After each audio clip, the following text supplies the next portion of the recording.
Bem-vindos ao 10º episódio do podcast do InfoSign, que é a plataforma de divulgação de comunicação visual, impressão digital, estamparias e afins. Eu sou o Luiz, o editor do infosign.net.br. Bem-vindo, Du. Bem-vindo ao Luciano, né? Bom, o Luciano ele é sócio-diretor de operações da M2, CEO da ProArts, sócio da Image da Arte, né? Tem 30 anos de experiência no mercado de comunicação visual e ele começou, antes de ir para a impressão digital, ele começou com a serigrafia, com aplicação e também, né, instalação, né, de vinil e peças de comunicação visual, né? Quer dizer, tem uma vasta experiência e hoje ele tem sociedade em pelo menos 3 empresas aí do nosso ramo, né? E para começar, a gente queria que você desse um panorama, falasse da tua empresa, assim, o tamanho da empresa, o número de funcionários, o que vocês têm de base instalada em termos de equipamento, não só de impressão digital, mas de acabamento, até de projetos especiais, que inclusive é uma coisa que vocês têm investido bastante ultimamente, né? Então, dá pra gente uma ideia, um panorama da M2. Então, né, em estrutura física, hoje nós estamos em 2 prédios. Um prédio com 10 mil metros quadrados de área produtiva, onde fica a nossa planta de impressão digital, offset, gráfica rápida, estamparia têxtil. E no segundo prédio, é um prédio totalmente dedicado para a área de projetos especiais, onde a gente tem um segundo projeto que é a M2 LEDs, uma empresa voltada só para projetos especiais. Aí, nesse caso, esses projetos especiais seriam o quê? Sinalizando digital? A comunicação visual convencional e impressão digital, a gente separa do que é o convencional para o que é o especial. O que a gente considera especial? Tudo que foge do plano, onde você tem que ter movimento, iluminação, volume, tudo que você foge de lona, adesivo, PVC. Você tem uma serralheria revestida que você precisa que tenha iluminação, você precisa aplicar um movimento, uma iluminação especial.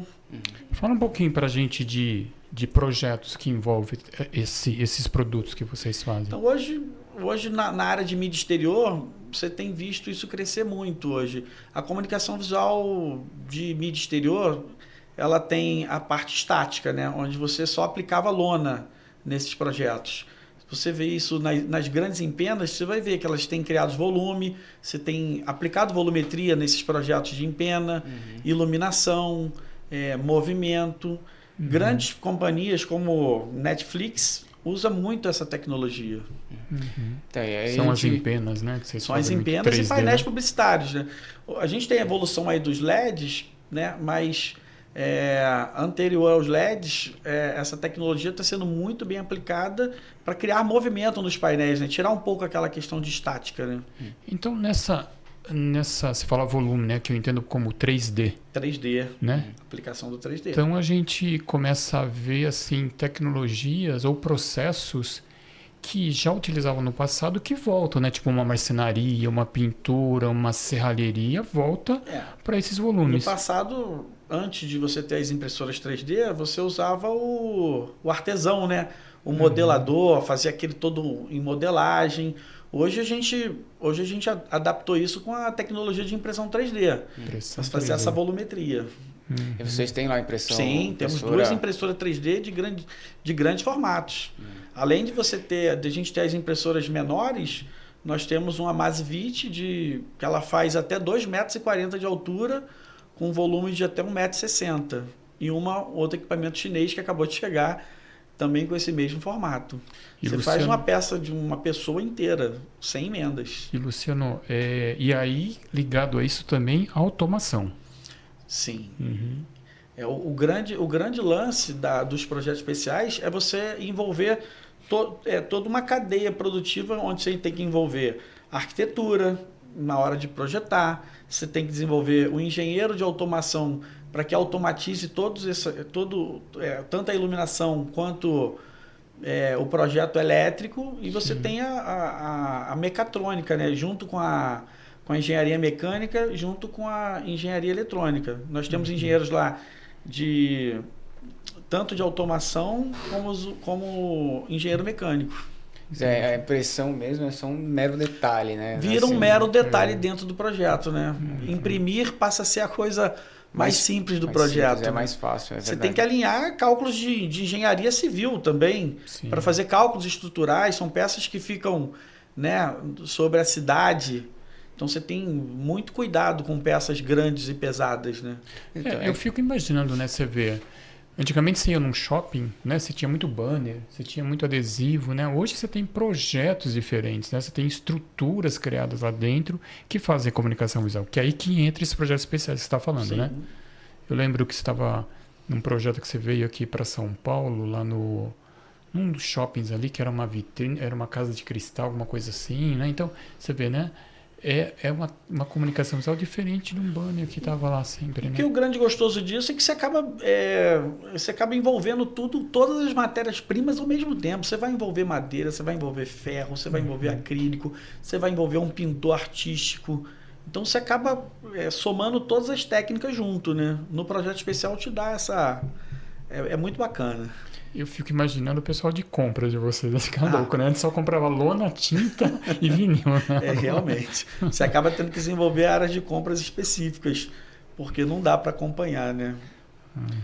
Luciano, você está lá no Rio de Janeiro, né? Então, Sim. o Rio de Janeiro tem uma legislação diferente daqui, por exemplo, de São Paulo, em relação às aplicações externas, né? Aqui você não consegue, em São Paulo, a gente está em São Paulo, né? Aqui a gente não consegue fazer tantos projetos especiais quanto, Mas por exemplo, no Rio. tem se desenvolvido. A gente, inclusive, atua aqui em São Paulo também. Mas aqui a gente atua mais nos projetos de relógio da JC Decor. Aqui também tem utilizado em pontos de abrigo de ônibus. É mais específico aqui, Mais né? específico. Mais específico. No Rio de Janeiro e provavelmente no resto do país também a gente tem mais Mas isso é uma tendência mercado. mundial, né? A gente tem viajado aí, por exemplo, eu tive na Argentina, eu vi alguns projetos lá já outdoors com iluminação, não com movimento, mas com iluminação sim. É uma tendência. E atuação da M2 Brasil e fora de Brasil agora, Sim, né? sim. A gente Muito também bom. atua na América Latina. E fora Brasil, que cliente que vocês atuam? Mas na área do futebol, né? A gente tem um grande cliente que consome muito aqui no Brasil, praticamente todos os campeonatos internacionais, Copa Sul-Americana, Libertadores. Nós somos responsáveis pelas últimas finais de Libertadores, acredito que as 3 últimas finais. É interessante quando um dia você falou que vocês estavam fazendo... O que era o pódium da premiação de um campeonato, né? Sim, Você vê. sim. A gente fala, pô, isso aí a gente nem consegue linkar com comunicação visual. Aí é pura comunicação visual, né? O pódio de premiação lá Na Até real, do tudo é Cancún, comunicação visual, cara. Tudo é comunicação. Não, é? O que É, a você gente vê não- que você entra num estádio de futebol, o que tem de comunicação visual é absurdo, né? Não é só sinalização, Não né? é só sinalização. É. O próprio pódio, a gente andou tendo uma evolução grande agora na última final, foi a final do Brasileiro, a gente conseguiu implantar 2 telões de LED. Quem viu a última final do Brasileirão tem 2 painéis de LED dentro do pódio de premiação. Foi a primeira vez que isso entrou em ação. Está sempre evoluindo. E vocês falando em futebol, vocês fazem também aqueles efeitos 3D que tem no... Não, aí já não é a nossa parte. Né? Não, aquele tapete. O tapete, sim. Isso, vocês fazem. A nossa empresa é exclusiva na impressão dos tapetes de campo de futebol. E tem um truque para fazer ali, né? Tem, Porque ele é tem. visto de cima, né? Geralmente, quer É dizer, um truque de câmera com topografia, né? É todo um trabalho topográfico para achar o ângulo correto onde vai dar o efeito 3D ali da câmera 1 do estádio. Entendi. Isso aí é feito como? Tem um software específico para isso? Não é a nossa parte. A nossa parte lá só fica na parte de impressão dos tapetes. Só Isso imprime mesmo. Né? A companhia que tem essa patente, essa exclusividade, eles já fazem todo esse trabalho, os arquivos já vêm pronto para a gente faz a parte de impressão e logística nacional, para que esses tapetes chegam dentro dos estádios. Ah, entendi. Você já recebe, então, o arquivo pronto? Vocês não produzem o arquivo lá, né? Isso é uma Recebe patente pronto. mundial. Ah, olha só. Interessante. Cara. É. Interessante. É um assunto muito legal, muito novo, né? Diferente, né? Que é uma realidade que começa a tornar futuro, né? Sim. Mas vamos voltar um pouquinho, né? Porque a gente vai falar... Né? Vamos falar um pouquinho de... Porque você tem muita experiência, né? A própria empresa também, na parte de de impressão, né, de equipamentos, né? A própria M2 tem várias experiências nas tecnologias, né? Fala um pouquinho sua visão sobre essa parte de equipamentos, né? As tecnologias que você já trabalhou, qual que tem de diferença entre uma e outra? Como usuário, né? Como usuário, a gente teve todos os tipos de impressora que você imaginar, nós já tivemos, né? Impressão solvente, impressão UV, impressão látex, impressão exsolvente. Você está falando digital, né? Mas Sim. vocês chegaram a ter outras tecnologias, tipo serigrafia? Serigrafia, não. Só quando ainda era lá no começo da minha carreira, né? Então a empresa de vocês é nativa do digital, vamos nativa dizer assim. no digital, né? Até o Offset hoje já é digital. Nós temos a plataforma Offset lá também. Lá é 100% digital. E aí, qual a diferença entre elas? Ou cada um atinge um nicho? Cada um vai atingir o seu nicho, né? Hoje nós transformamos nosso parque 100% em UV. A gente acabou, por uma estratégia comercial, uma estratégia de mercado, e muito por causa da parte ecológica também, a gente aboliu essas tecnologias de solvente pesado e exsolvente. A gente hoje é um parque 100% UV, e é o maior parque UV da América Latina. E sublimática também vocês têm, né? Sim. Mas aí é para tecido, enfim. O que não for tecido é tudo UV. É tudo UV, 100% UV. Mas e por que não uma látex? Eu tô falando na pegada que vocês tiveram aí de green, né? Nós temos a plataforma látex, sim. Mas é que o volume é bem pequeno, né? A gente não tirou a látex do circuito. E tem, vamos dizer, as alternativas a látex, que são essas de resina também, né? Que são com tinta à base d'água. Você ainda tem o cliente que procura menor, o látex, né? O volume é bem menor. Hoje, 99,9% da demanda é UV. É UV. E Luciano, a gente ouve muito falar assim que a UV ainda ela é uma tinta mais rígida, deixa o material mais rígido. Estou falando nos flexíveis, né? Num vinil adesivo. Vocês têm esse sentimento, uma decisão para um projeto, por exemplo, um envelopamento ou uma superfície com curvas, leva ainda a pensar, no UV, no solvente? Isso na parte industrial já foi superado há muito tempo. A gente tinha 3 problemas com o UV no passado, né? Uma era o vinil perfurado, que quando você imprimia o UV no perfurado, ele entupia todos os poros, os furos. Deixava de ser perfurado. E aí você deixava de ser perfurado. Aquilo, para quem era a primeira vez que a empresa tinha contato com perfurado e UV, era um terror, né? Isso foi... E vocês imprimiram muito perfurado, né? Em eleições, muito. Né? Então, aí você tinha que voltar o perfurado para o solvente. Isso foi superado com as empresas de suprimentos em matéria-prima. Eles desenvolveram um perfurado específico para isso. E aí o perfurado ele não entope esses poros, junto com o avanço da tecnologia da tinta. O segundo problema que a gente tinha no passado, que também já foi superado com a ajuda do desenvolvimento, inclusive da 3M, na tinta UV, é que o vinil, quando você adesiva uma superfície rígida, plana, poxa, é o máximo você utilizar o UV, porque ele é mais firme, ele é mais rígido, você não, a abrasão você não arranha, mas você tinha um problema quando você ia fazer com qualquer curva composta simples, não precisava ser algo com a curva muito composta, uma curva simples, ele já era um vinil bem rígido. A 3M desenvolveu junto com a EFI uma tinta que ela dá elasticidade a esse vinil. Então, você estando com o vinil correto, a tinta acompanha. Tanto é que o terceiro desafio era para material rígido que vai para vacuum forming, que tem uma conformabilidade muito, né, grande. E o tinta UV hoje você vê, é severa. E a tinta UV comporta muito bem. Entendi. As empresas desenvolveram tinta para isso. Não só a EFI, mas como a Nutec, outras companhias mundiais já superaram isso há muito tempo. Quer dizer, hoje você tem tinta para flexível, que atende bem o flexível, e também as UVs para material rígido, né? Na verdade, hoje você utiliza a mesma tinta, você não muda a tinta, né? Você tinha isso no passado. Você precisa... Essa tinta é mais elástica, essa tinta é mais rígida. Então, se você quiser imprimir para um PVC que vai inovar com forma, você tem que fazer essa. Hoje é uma tinta única. É totalmente inviável você trocar a tinta do equipamento. Não, né? às vezes você tem 2 equipamentos e cada um com uma tinta É o que diferente. um SignMaker fazia no passado, se ele esse tivesse é o- 2 nichos de mercado. Uma fazia mais É que flexível, assim, o outra mais grande rígida. volume da impressão digital ainda continua sendo lonas, adesivos e PVCs, né? Uhum. Que é o que vocês fazem lá, o volume é ainda maior. O volume em de termos impressão, de impressão. 99,9% é isso, né?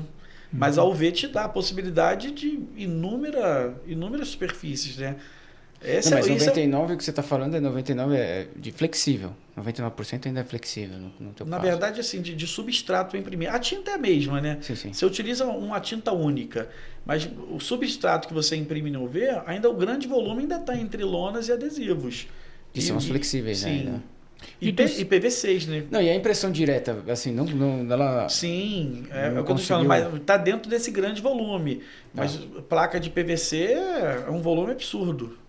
Que é o que mais evoluiu na parte de Mas impressão você UV. considera a placa de PVC como um flexível? Não, como rígido. Rígido. Aham. Mas o grande consumidor ali é o vinil adesivo e lona. Lona e PVC. São os materiais PVC. feitos de PVC, né? Independente dele ser rígido Tá, ou aham. flexível, né? É isso que você Sim. está falando. Bom, os 99% do que vocês imprimem lá é com base em PVC. Sim. Né? Independente se ele é um vinil ou se ele é Mas você tem lona. possibilidade, você imprimir hoje no MDF, no MDF, tanto ele cru quanto ele com textura. Sim. Metal Você imprime também, em metal, vidro. você imprime em vidro, você imprime em acrílico.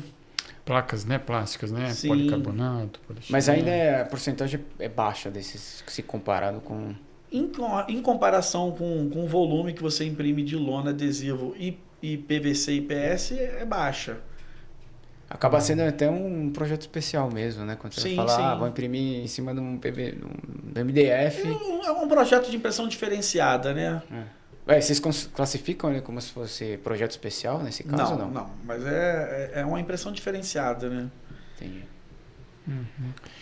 E Luciano, dentro dessas impressões tem a instalação, né?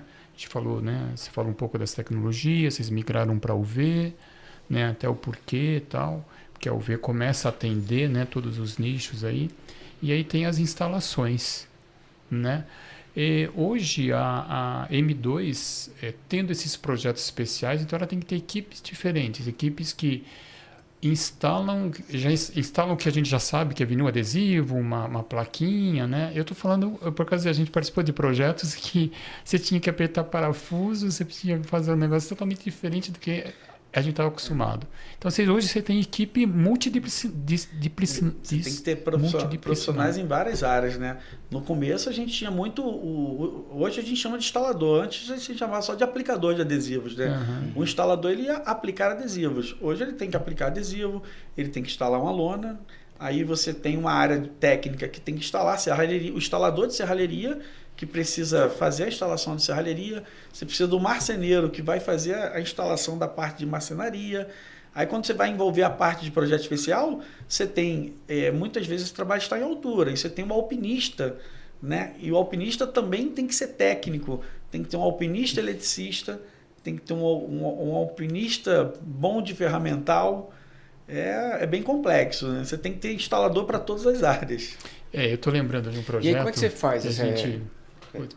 Não, e aí como que você faz com esse profissional? Você mesmo treina ele? Então, Porque eu imagino que assim, chega a ser tão específico, né? Porque você já está usando duas coisas que são específicas. Uma é a comunicação visual e o outro é o alpinismo, né? Então, por exemplo, é impossível você achar um alpinista que seja... Possível não, né? Mas assim, são dois mundos diferentes, assim, que aí você tem que fazer com que eles dois conversem, né?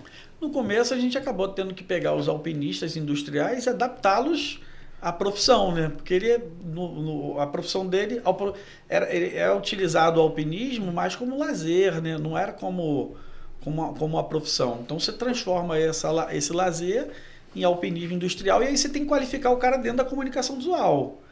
Aí depois você vira uma escola, aí você vai só aplicar os certificados de trabalho em altura, né? Você certifica o novo futuro, né? Os mais jovens, você certifica ele em qualificação para trabalho em altura, e aí já vai seguindo o ciclo, né?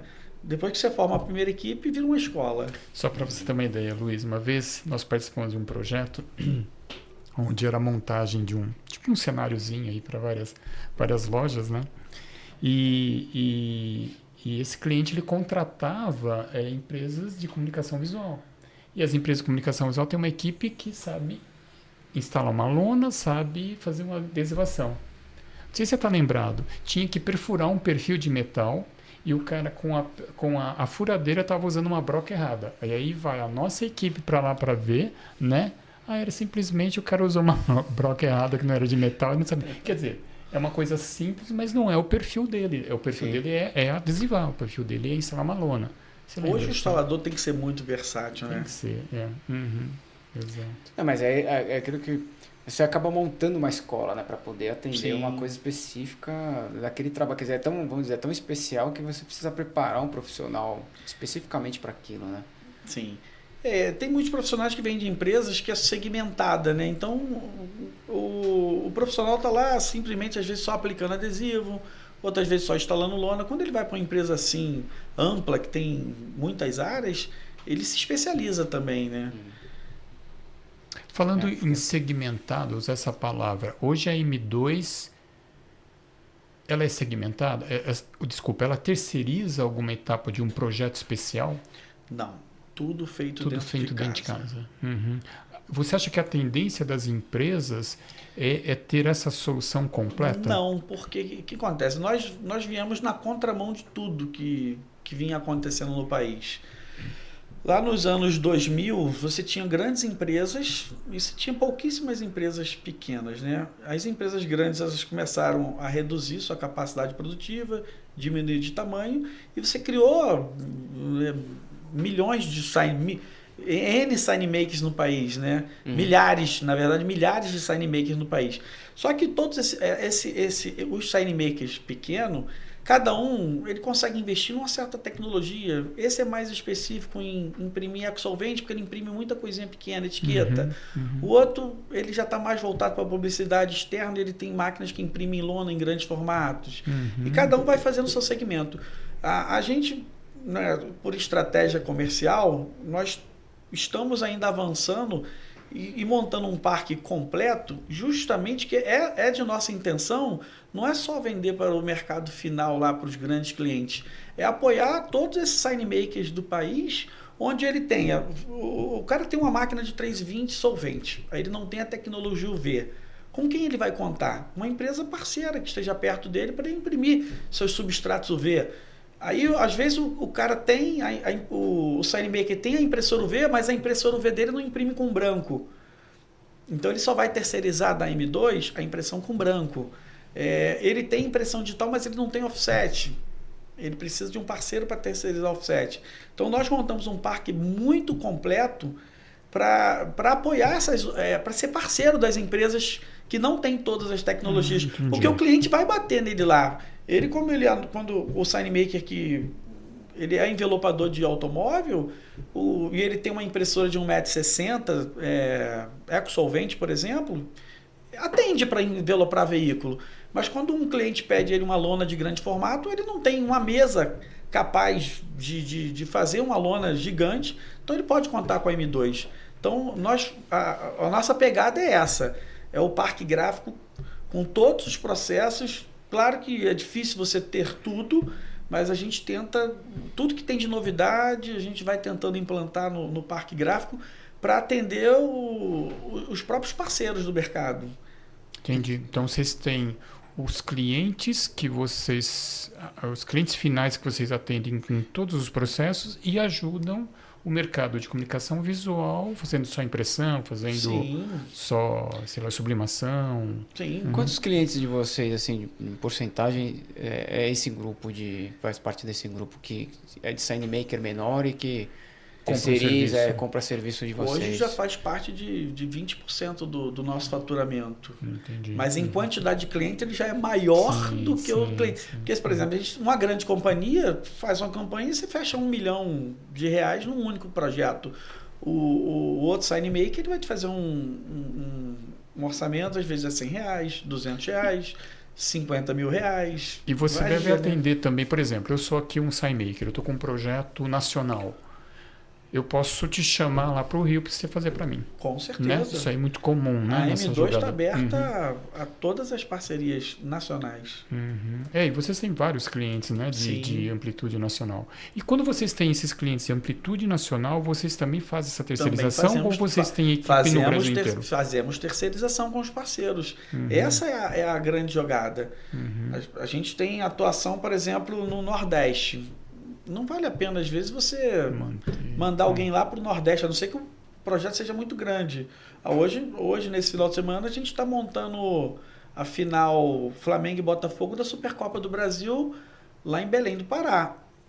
Nós mandamos equipe própria. Por quê? É um projeto muito grande e o Estado, a comunicação visual é muito Limitada ainda. ainda é muito limitada. Então não tem como arriscar.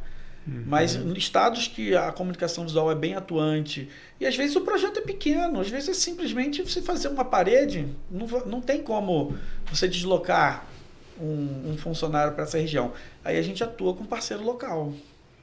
Tem uma via de mão dupla, porque assim, Sim. vocês apoiam. E a gente ainda contrata ele como impressor também. Ele imprime, a gente dá os nossos parâmetros de qualidade, de colorimetria, e eles atuam na região.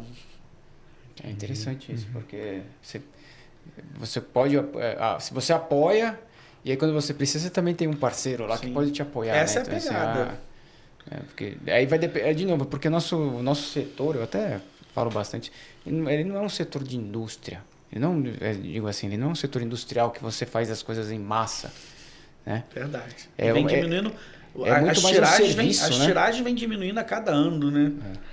Ele é mais assim, é um setor muito mais de serviço, né? E aí cada cliente vai demandar um serviço diferente. Por isso que você tem esses especiais, porque cada um vamos dizer assim, vai querer uma coisa diferente para uma campanha diferente, né? Quer dizer, às vezes o mesmo cliente vai ter campanhas diferentes que vão exigir ou demandar processos diferentes, materiais diferentes, né? Que aí você, inclusive, pode dar conta ou vai precisar de um parceiro que seja... Eu acredito que o seu banco de contatos é enorme, né? enorme, Você fala assim, enorme. esse de Belém aqui é esse cara que quando eu precisar é ele que eu vou contactar. Precisa ter uma pessoa lá que fique só atualizando, né? O banco de parceiros e... Porque, cara, é um negócio que realmente demanda, né, gente... Mas é legal, né, ter essa teia, né, de Vira uma teia, né? Uma teia de relacionamento. Para construir leva tempo, mas depois, cara, vai automático. E um indica o outro e a coisa flui muito bem. Voltando a falar um pouquinho de produto. E LED? O que o LED vem, painéis LED vem para na comunicação visual? Quando você está falando do painel de LED, você está falando da sinalização digital, né? Tipo, aquelas que a gente tem, porque LED... Painéis LEDs que substituíram os banners, que estão no PDV, você vai no shopping, né? Você vai outdoor também, né? Substituiu muito outdoor também, né? Isso tem pesado um pouco no mercado de impresso, né? A gente tem perdido muito processo de impressão digital com a chegada dessa tecnologia. E aí a gente tem que se reinventar. E a gente também criou uma divisão lá de LEDs, né? Nós também atuamos nesse mercado. E vocês têm clientes dessa área, Sim, né? Você falou tanto da para JCDecam, por exemplo, né? Tanto para uso próprio como eventos, a gente já tem a nossa divisão de LEDs, né? Ainda é bem novo isso na empresa, mas a gente já tem investido. Sim. E você acredita, Luciano, eu fiz a pergunta acho que num outro episódio. Você acredita que um outdoor, ele vira um painel de LED no futuro? Não. O outdoor, não. O painel de mídia exterior, sim. Tá. É porque é outro público, né? O ticket médio ali é baixo. Você não teria... não há possibilidade... Você vai ter alguns outdoor digital? Vai. Que já funciona isso nos painéis de mídia exterior. Mas 100% virar digital seria impossível para a cidade, né? A cidade nem suporta isso. Sim. Porque eu vejo, não sei que aeroporto que eu passei esses dias, cara, o que era adesivo virou tudo painel de LED. Não, tudo bem. Estação, por exemplo, você pega a estação de metrô, você pega aqui em Sim, São aí Paulo, isso vai virar 100% digital. Ali, Isso os impressos estação vão acabar. de Pinheiros, ela é... Nossa, ela, assim, onde você olha tem painel de Hoje LED, os investimentos da impressionante. Eletromídia, JCDecam nessa área são gigantescos, os números são astronômicos. É para transformar tudo digital. E você acha que painel de LED em veículo também vai? Eu vi uns perdidos por aí. Existe alguns projetos, né, de outdoor móvel, né? Já existe isso no país e a gente já fez alguns. Mas acho que isso aí também tem as implicações... Legislação, Legal, né? é mais a questão de legislação, né? Que aqui no Brasil, tudo que começa, daqui a pouco muda a legislação, aí você fica meio sem saber o que fazer, né? Fica todo mundo com o pé atrás na hora de investir. Porque você não sabe se aquela ideia vai vingar ou não, né? Por uma questão de... É porque quando muda, né? Muda governos, hoje o grande medo do empresariado é na hora que mudar o governo, cair uma lei que se libera você para instalar um painel de LED para substituir uma empena, são investimentos na casa de 5 milhões, 3 milhões de reais. E aí, por uma legislação mudar, você faz o que com aquele painel? Claro que ele desmonta e viram painéis menores, né? Mas o investimento é muito alto. E falando um pouco de empena, vocês têm uma vasta experiência de empena. Lá no Rio de Janeiro tem muita empenas, né? Sim. Muita empenas, né? Você tem ideia da qual maior empena de projeto que vocês já instalaram? Que aqui para nós não temos isso, né? Isso é limitação para nós. A gente teve, mas, né, desde a... Tô falando nós, Cidade Limpa, falando nós São Paulo, né? Cidade Limpa aqui varreu isso aí. Assim, a gente tem casos muito específicos hoje de aplicação externa. Tem empenas clássicas lá de 400 metros quadrados e de até 500 metros quadrados. São as maiores de empena. Aí entre os alpinistas. Sim. E tudo isso em lona? Em lona, só que com... Tecido também? Vocês sublimam? Sublimos tecidos grandes, mas mais para painéis de futebol. Não, para empena não é muito usual, né? O tecido em empena. Porque já fizemos. Não é por causa de resistência, porque é por causa de tempo. A gente já fez alguns projetos onde incluíam tecido em empenas. É até bacana, ele é bem leve, sim, ele passa bem o vento, mas a correria desses projetos são tão grandes. E agora com a integração das tecnologias, a lona suporta mais. Porque a gente tem lona específica para esse tipo de projeto, que é a lona, uma lona 1000 por 1000. Uma lona 280 mil gramas, na trama 1000 por 1000, ela suporta, você tem que fazer cortes na lona, então ela tem que suportar corte, ela tem que suportar peso das peças que vão na lona, né? Por exemplo, a gente aplica letra caixa em cima da lona. E a gente tem uma estrutura física por trás segurando, mas a lona tem que suportar muito isso, né? Então o tecido já não é a praia. Agora eu fiquei curioso, uma letra caixa em cima da lona, com que vocês aplicam? Com fita VHB? Fita VHB. Tech Bond, VHB. No parafuso, a fita VHB, ela dá conta do recado? Dá conta do Porque recado. É uma lona que pode ter plastificante. Nossa, que medo de passar embaixo. Mas é tudo testado e já aprovado. Já temos muitos anos de experiência nessa praia. E experiência que vocês têm também é adesivação em vidro, né? Em fachadas de prédios, né? Muitos anos. Tem muitos, né? Já fizemos grandes projetos em vidro. Em São Paulo a gente tem uma comunicação visual trivial, né? Acaba que o único diferencial, aí de novo o alpinista adesivador, que aí é mais difícil ainda.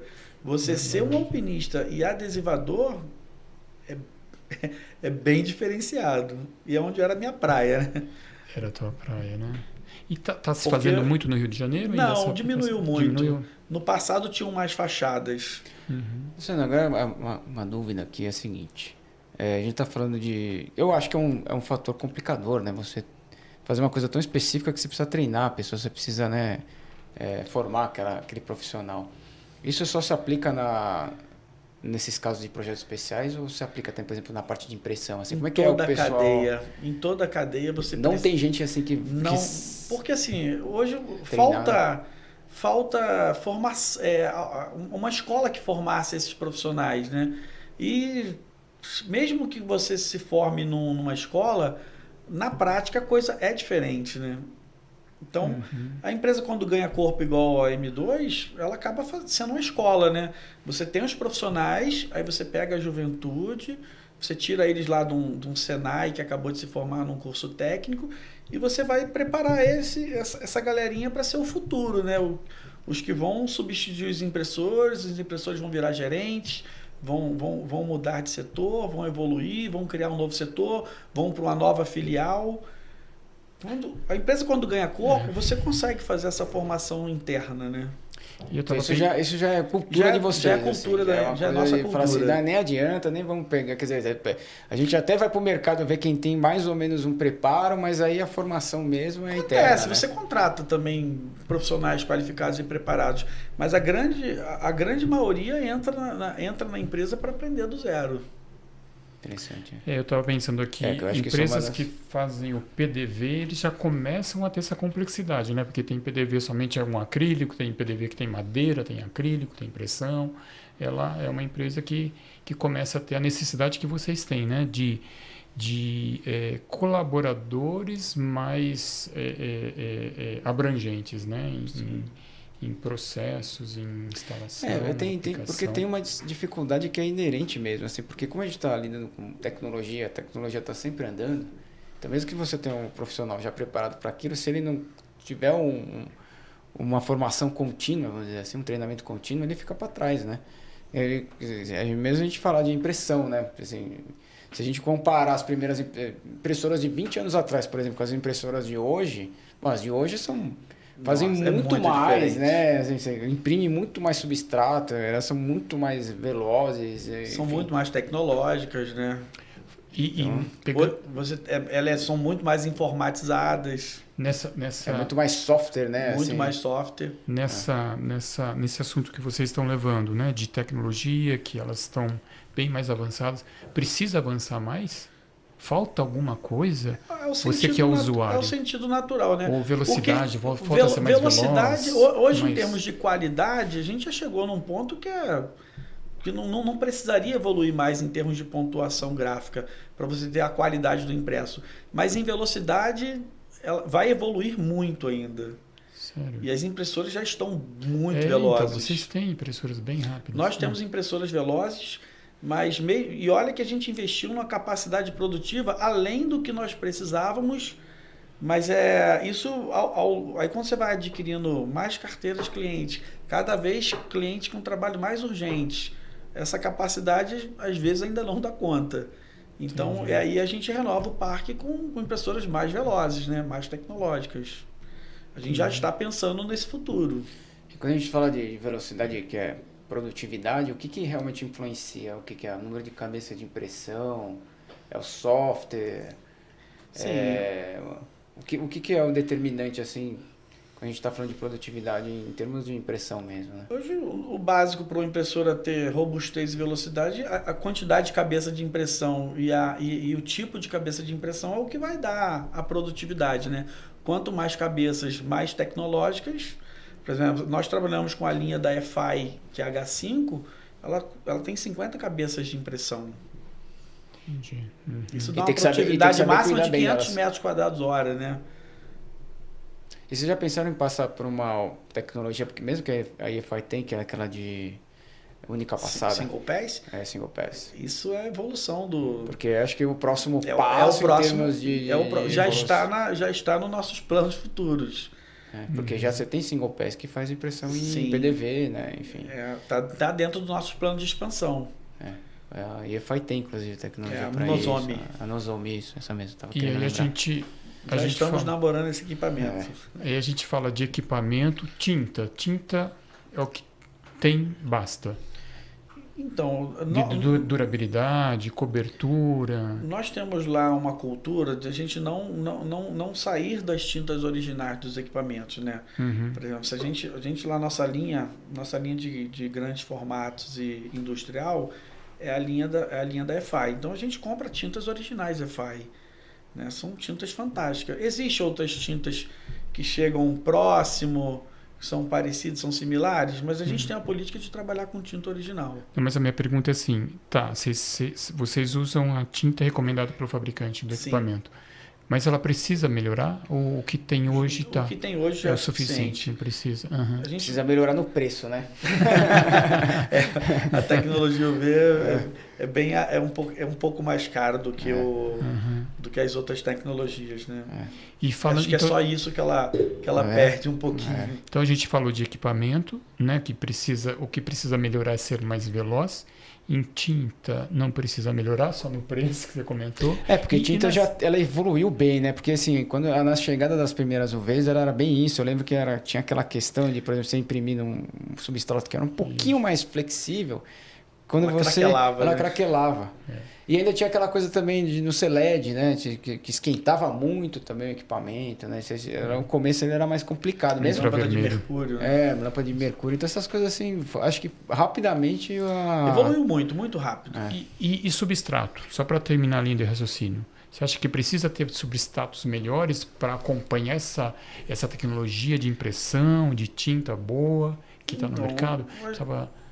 A gente vem lá nos primórdios, você tinha poucas empresas que fabricavam substratos, só que eram substratos excelentes aqui, né? Inclusive as empresas brasileiras como a Sansui, a Vinitex, e aí você tinha substratos excelentes, né? A 3M tinha uma atuação muito forte, e aí com a chegada dos chineses, isso caiu muito nos primeiros anos. Né? Hoje não, hoje os substratos já se equiparam a esses fornecedores que a gente tinha aqui no Brasil, né? E acho que eu também... porque até os chineses também, nesse aspecto, eles evoluíram, né? Eles saíram dessa coisa mais tosca para uma coisa mais... E eu diria também que até os próprios fabricantes de impressoras se adaptaram, melhoraram para imprimir no chinês, né? Acho que também tem isso, né? Tem, mas a matéria-prima chinesa melhorou muito. A própria matéria-prima agora indiana, você tinha você para imprimir em solventes nesse substrato era quase impossível. O UV não, porque o UV ele praticamente, como ele tem uma vivacidade de cor muito maior do que o processo solvente, ele já não tinha essa dificuldade, mas até o UV sofria com aquelas lonas que você botava no tempo e começava a escorrer o PVC, né? Você vê que isso diminuiu muito, né? Tá, então que venha projetos, né, de impressão, né? Porque a gente agora está com os três pilares de impressão meio que já resolvido, um já está no topo. E se a gente falar, continuando esse assunto, qual é a grande dor da impressão digital? É equipamento, tinta, mídia ou é instalação, mão de obra? Que, no geral, eu sei que todos têm, né, um particularidade. Relacionamento com os fornecedores também. Tecnicamente, mais é questão... O nosso desafio, nosso interno, é prazo. Por mais que nós temos uma capacidade produtiva grande, vocês vão entender, né? Se a empresa estiver vazia, você não tem nenhum projeto para imprimir. Quando entra um projeto grande, entram vários projetos grandes ao mesmo tempo. Então você pode ter o maior parque gráfico do mundo, que quando os trabalhos todos entram ao mesmo tempo, com os prazos sempre cada vez mais curtos, a capacidade de produtividade é o gargalo. Você não mexe nisso porque é assim que funciona. O mercado esse, né? É dessa forma. Eu ia comentar. Infelizmente, isso é uma característica do mercado de comunicação. E é onde as empresas podem se ajudar. E é onde essa é uma da pegada da M2. Você é um grande sign maker e você tem uma campanha gigantesca onde você vai deixar aquele seu cliente na mão? Não. Você vai ligar para a M2 e a M2 vai estar lá com as portas abertas para você trabalhar em conjunto, né? Numa campanha de grande porte. Ou seja, algum jeito a gente vai dar, né? Vai dar um jeito. Vai dar um jeito, assim. Então. Nós temos lá um lema que a gente não rejeita trabalho.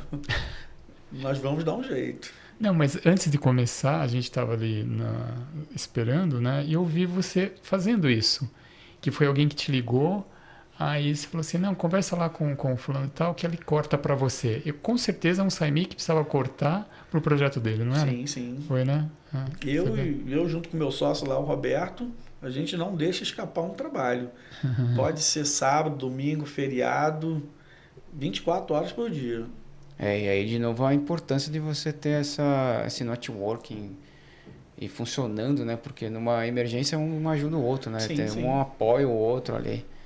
Até, você vê, eu acho que essa é a grande dor, assim, é uma das maiores do mercado também, né? Quer dizer, você conseguir atender essa característica que é própria dele, né? Que ninguém vai falar assim, não, peraí, o cliente, primeiro você, depois você... Uma das maiores dores até de um sign maker preparado é quando o equipamento quebra. Você está no meio de um projeto, você já fez seu mapa de produção, você trabalhou todo o seu PCP, e aí você tinha aquele prazo ali, já tudo cronometrado, aí você deu sim para o cliente e um dos seus equipamentos quebra. Se você não tem uma parceria formada com... Você perde o trabalho. Né? Não um concorrente, um parceiro. Você não vai conseguir atender aquele cliente. Então, aquele ditado que quem só tem um não tem nenhum, não é uma verdade. Não quem é uma só verdade. tem um tem que ter um bom parceiro, tem que ter um bom uma... parceiro. Não é? É. Luciano, você quebra, o que quebra?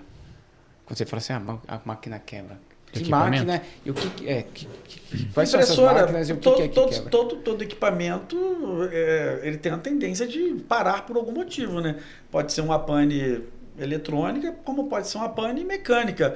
Um impressor, por algum erro operacional, é mais um problema eletrônico, né? Hoje, as impressoras elas evoluíram que elas têm sensores ali para evitar aquelas batidas de cabeças que a gente perdia inúmeras cabeças numa batida de cabeça, né? Mas você pode ter um problema eletrônico, um desgaste de peça e que não dá para se perceber numa preventiva. Uma própria queda de luz, você pode queimar parte do teu equipamento e aí seu equipamento quebra. E aí, dependendo do que é a peça, você não consegue trocar isso na hora, né? Você pode precisar de uma peça que venha de alguma importação, isso pode levar de 15 a 30 dias, uma semana. Se o fornecedor não tiver ali... Imagine que você seja um SignMaker que você só tenha uma impressora. Como é que você faz? Entupiu a cabeça de um jeito que você não está conseguindo resolver. Parou a máquina, né? São questões eletrônicas, né? Porque são máquinas basicamente eletrônicas, é software eletrônico. E você tem a sua demanda, né? A sua empresa não pode parar. Então, nós estamos avançando muito com essas parcerias. E falando também de equipamento, de impressora, como que... E a gente estava falando muito do profissional, né? Ter profissionais com vários skills, assim que fala. Habilidades, né? Vamos tirar o inglês, né? E o piloto? Porque cada vez mais a gente está com Ferraris melhores e assim por diante. E o motorista e o piloto, é difícil formar? É difícil, mas com paciência e perseverança você forma, né? Você vai formar muita gente boa, você vai aparecer também aquela mão de obra que não vai se adaptar, aí você vai trocar de setor, ou você vai fazer uma outra forma de substituir essa pessoa, mas... Você disse que a maioria dos profissionais vocês treinam, né? Vocês começam do zero. Nesse caso também, ou é comum um impressor de uma empresa ir para uma outra? Isso já ajuda, por exemplo, eu sou impressor da empresa do Luiz. Tem, mas existe um déficit muito grande ainda. Por mais que nós já estamos aí com mais de 30 anos que as impressoras foram aumentando aqui no Brasil, você ainda tem um déficit de impressor gigantesca. Porque antes você vai lembrar, uma empresa tinha uma impressora. Sim. Então você precisava de um operador. Hoje, uma empresa pequena de médio porte, você vai somar lá, você vai achar de 4 a 6 impressoras. Então você precisa formar a mão de obra, né? E aí uma empresa que ainda tenha 2 ou 3 turnos, isso se multiplica ou triplica. Então você tem que formar nova mão de obra. Não tem outro. Mesmo que você contrate mão de obra de uma empresa onde o profissional foi demitido ou ele teve uma nova proposta salarial, sim, mas você precisa evoluir com formar nova mão de obra. Porque contínuo, né? É um processo contínuo de você ficar formando. E, de novo, por causa da tecnologia sempre também está evoluindo.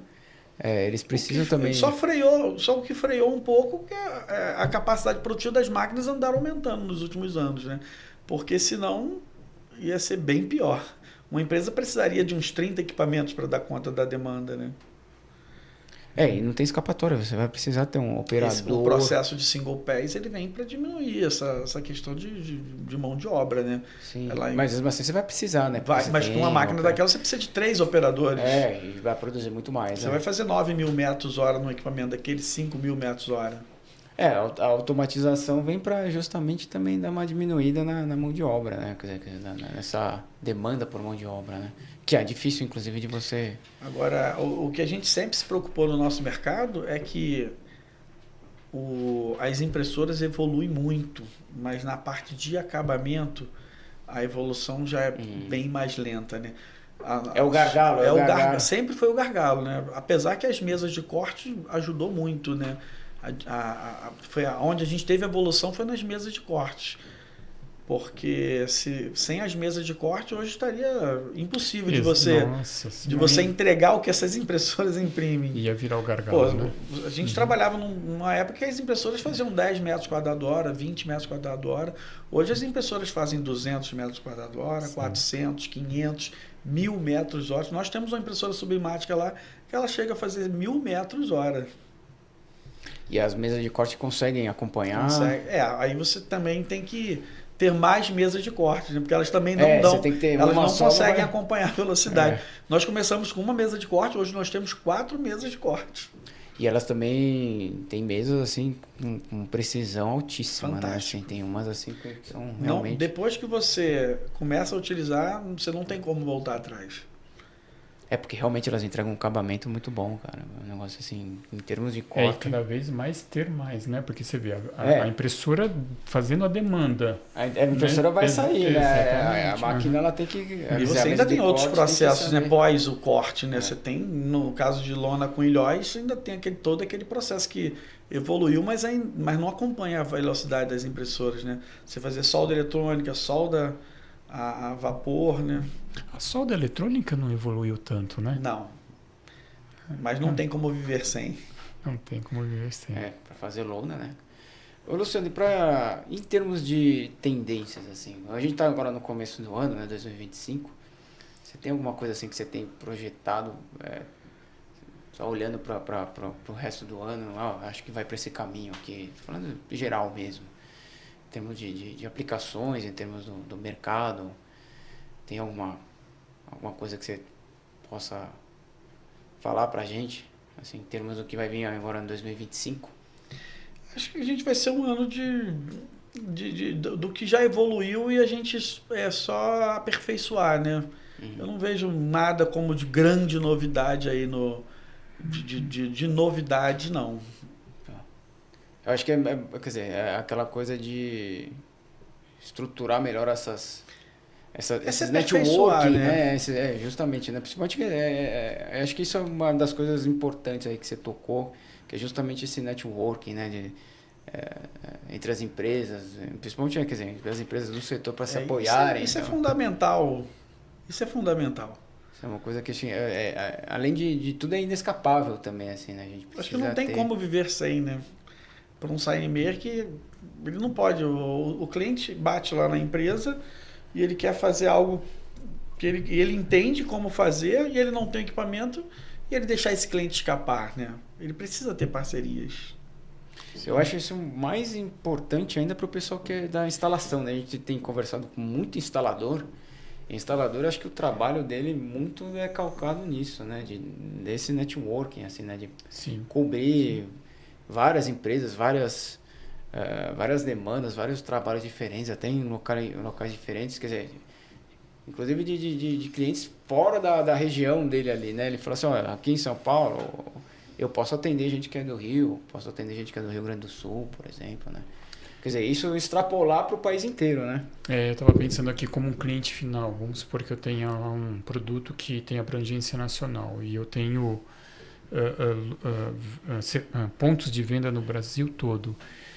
Eu, como um cara de marketing, contratar, né? O Luciano no Rio, o Luiz em São Paulo, fulano de tal no Sul. Para mim é terrível isso, né? Agora encontra uma empresa que faça tudo isso pelo networking dele. É o que o cliente precisa, né? Não é? Exatamente. Ele quer usar o seu business, não ele fazer o... Ele já quer a solução mais pronta possível, né? Quer dizer, ele não quer ficar pensando, porque isso tudo é tempo, né? Que ele vai gastar. E lembrando que você é o especialista, né? Ele é um cliente, né? Exato. E eu é que agradeço a oportunidade. E só dar aquele toque, né? Que pro pessoal curtir, compartilhar, interagir, mandar comentário. Isso, comentem, né? Enfim, são coisas interagir, criticar, mandar pergunta, enfim, a interação, qualquer que seja do público, é muito importante, cara. Principalmente agora que a gente está começando, né? E até também para indicar convidados, indicar temas, né? Os enfim. temas que mais, né, eles desejam estar no podcast. Então, justamente. Então, assim, é o público que, na verdade, acaba dando esse direcionamento. Então, assim, quanto mais interação tiver, e assim, é aquela coisa de curtir, compartilhar, assistir, porque tudo isso daí ajuda bastante. Beleza? Obrigado, Luciano. Obrigado, Eduardo. E até a próxima. Até a próxima. Obrigado. Fechado. Você vê que a gente falou